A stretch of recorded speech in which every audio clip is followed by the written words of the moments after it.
అందరికీ శుభోదయం. నా పేరు కె శ్రీధర్. నేను కేవి పాఠశాలలో 8వ తరగతి చదువుతున్న విద్యార్థి. నేను ఈరోజు రైతు సంతోషంగా ఉంటే సమాజం మొత్తం బాగుంటుంది అనే అంశంపై మాట్లాడబోతున్నాను. భారతదేశం వ్యవసాయక దేశం. ఇప్పటికీ 70% మీద ప్రజలు పరోక్షంగా వ్యవసాయ వృత్తిపై ఆధారపడి జీవిస్తున్నారు. అందుకే రైతుని దేశానికి వెన్నుముక్క అన్నారు. వెన్నుముక్క చెదిరిపోతే ఏ పని సరిగా చేయలేము. అలాగే రైతు స్థితిగతులు బాగుండకపోతే సమాజం ఒడిదుడుకులకు గురవుతుంది. అదే రైతు సంతోషంగా ఉంటే మరిన్ని పంటలు పండిస్తాడు. భూమి తల్లి ఒడిని బంగారం చేస్తాడు. తద్వారా దేశానికి ఆహార సమస్యలు ఉండవు.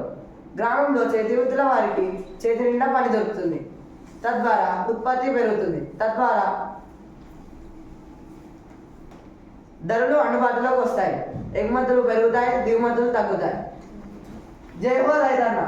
రైతన్న నీవే సమాజ భాగ్య విధాతవు. రైతన్న నీవే త్యాగమూర్తివి. కృషి శ్రమయే నీ ఆయుధం. అందుకో మా వందనం.